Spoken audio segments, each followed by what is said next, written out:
Welcome to career coaching classes. विद्यार्थ्यांनो, आज आपण निबंध हा विषय पाहूया. आणि आज जो आपण निबंध करणार आहोत तो काल्पनिक निबंध आहे. हा जो निबंध आहे हा आज आपण समजून घेऊया. हा निबंध इयत्ता 8वी, इयत्ता 9वी आणि इयत्ता 10वी तिघांनाही कामी येणार आहेत. बच्चों, आज हम एक काल्पनिक निबंध सीखने वाले हैं और यह काल्पनिक निबंध जो है 8वीं, 9वीं और 10वीं 8th, 9th एंड 10th तीनों स्टैंडर्ड के लिए काम आएगा. तर चला पाहूया. निबंध मला पंख असते तर. निबंध का टॉपिक है मुझे अगर पंख होता तो. निबंध लिहिताना सुरुवातीला 2 ओळीची कविता टाकणे गरजेचे आहे आणि शेवटी पण. मधल्या भागी टाकलं तर अजून चांगलं असणार. तर चला सुरू करूया. हे रस्ते सुंदर कुठेतरी जाणारे, पक्षी सुंदर काहीतरी गाणारे, गाता गाता हवेत उंच उंच भराऱ्या घेणारे. ये जो रास्ता है यह कितना सुंदर रास्ता है, कहाँ कहाँ जा रहा है. ये पक्षी कितने सुंदर और कितने सुंदर गाने गा रहे हैं और गाना गाते गाते ये ऊंचाई में हवे में उड़ रहे हैं, ऊंची भरारी ले रहे हैं, ऊंची उड़ान भर रहे हैं. रविवारचा सुट्टीचा दिवस होता. रविवार हॉलिडे दिन था, छुट्टी का दिन था. शाळेची, अभ्यासाची अथवा कामाची कसलीच घाई नव्हती. स्कूल, पढ़ाई या काम, किसी चीज़ की भी जल्दबाजी नहीं थी. घाई मतलब होता है जल्दबाजी. मस्त बिछाण्यावर पडून मी वरील कविता म्हणत होतो और एकदम मस्त. मैं बिछोने पे लेटा हुआ था और लेटे लेटे मैं मन ही मन में पोयम बोल रहा था, कविता बोल रहा था. इतक्यात आईचा आवाज कानी पडला. अरे सुधाकर, आज तू दवाखान्यात मामाला डब्बा नेऊन दे. इतने में कानों में आवाज़ सुनाई दी. अरे सुधाकर, आज तू हॉस्पिटल में जो मामा हैं उनको खाने का डब्बा ले जाकर दे. नेऊन दे मतलब होता है ले जाकर देना. मला कंटाळा आला होता. मैं एकदम बोर हो गया था. पण आई साहेबांची आज्ञा मोडणार कशी. माँ ने ऑर्डर दिया है और ऑर्डर तो मानना ही पड़ेगा, ना कह सकता नहीं हूँ. मनात विचार आला. हाँ गेलो आणि हाँ आलो. मन में एक सोच आई. गया और तुरंत वापस आ गया. पण हे केव्हा, जर मला पंख असते तर. और वो कब, जब मुझे पंख रहता तो. मी विचार करू लागलो. खरंच मला पंख असते तर काय मज्जा आली असती ना. मैं सोचने लगा, सच में अगर मुझे पंख होता तो कितना मजा आता. दूसरा पैरा. पक्ष्यांचे जीवन खरंच सुखी व आनंदी आहेत. पक्षियों की जो जिंदगी है सच में बहुत ही सुखी और आनंदित है. ना शाळा, ना अभ्यास, ना परीक्षा, ना मोठ्यांचा धाक. मस्त खावं प्यावं व मन मानेल तसं आकाशात उंच उंच उडावं.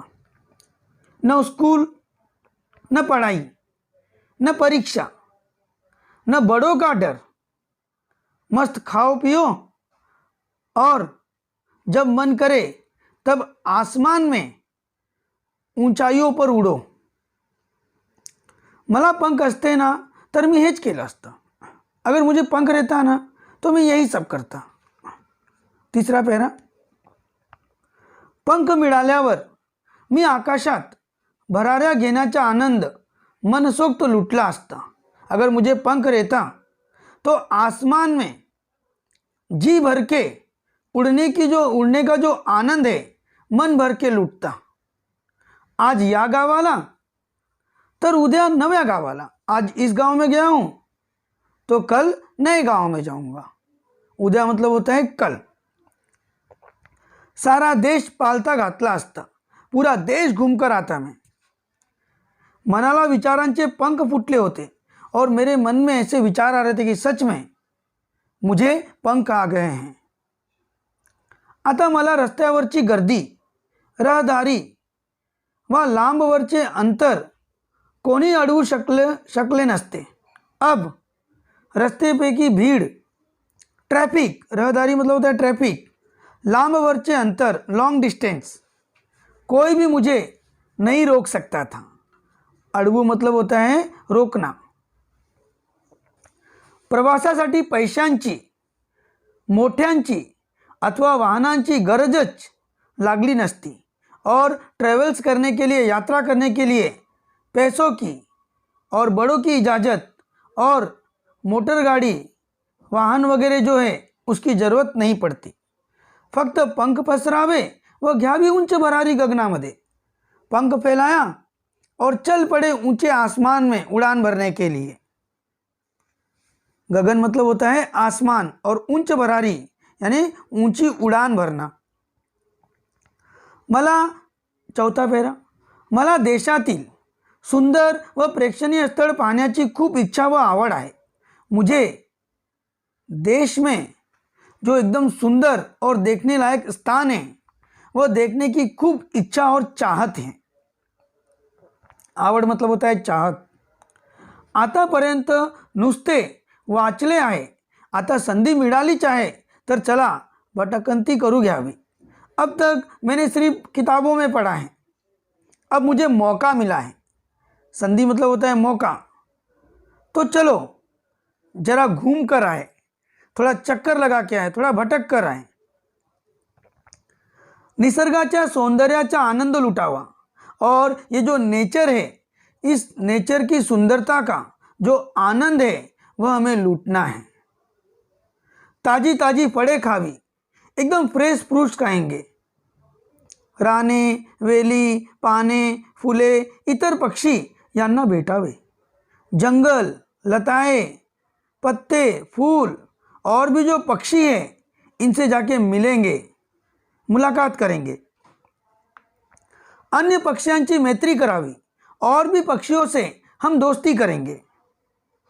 हवेत उड़ण्याचे नवनवे प्रयोग करावेत. आसमान में उड़ने के नए नए प्रैक्टिकल करके दिखाएंगे, प्रयोग करके दिखाएंगे. पंख लाभल्याने विहार करताना आपले घर व आसपासचा परिसर पाहावा और पंख मिलने के कारण जब हम आसमान में चक्कर लगाते रहेंगे और आसमान से नीचे की तरफ अपना घर और आसपास को जो एरिया है वह देखेंगे. असे एक ना अनेक विचार मनात येत होते. ऐसे बहुत सारे विचार मेरे मन में आ रहे थे. चला पाचवा पेहरा बघा. मला पंख असले तरी मी खरा पक्षी थोडाच आहे. अगर मुझे पंख रहा भी तो मैं सच्चा पक्षी नहीं हूँ. माझ्या काही मर्यादा असतील, मेरे कुछ लिमिटेशन रहेंगे, बंधन रहेंगे. मर्यादा मतलब होता है बंधन, लिमिटेशन. खोडकर मुले मला दगड मारतील. जो मस्तीखोर बच्चे हैं वो मुझे पत्थर मारेंगे. पक्षी माझ्यावर हल्ला करतील, मग मी काय करू शकेन. जो और भी पक्षी है, बर्ड्स है, वो मेरे पे हमला करेंगे, मैं कुछ नहीं कर पाऊंगा. नको हा घटका भरचा आनंद नहीं चाहिए मुझे. घंटे भर की जो खुशी वो नहीं चाहिए. आपण आहोत तसेच बरे, मैं जैसा हूँ वैसा ही ठीक हूँ. त्यापेक्षा विमानातून प्रवास करून हवेत भटकण्याचा आनंद घेऊ, उसकी अपेक्षा मैं जहाज में बैठकर यात्रा करूं और घूमने का आनंद लूं. जीवन व मानव देह अनमोल है. ये जो जिंदगी है और इंसान का जो शरीर है ये बहुत ही मूल्यवान है, बहुत ही अनमोल है. लास्ट पैरा. अरे सुधाकर, नेतोस ना मामाचा डब्बा. अब माँ बोलती है, अरे सुधाकर, मामा का डब्बा लेकर जा रहा है ना.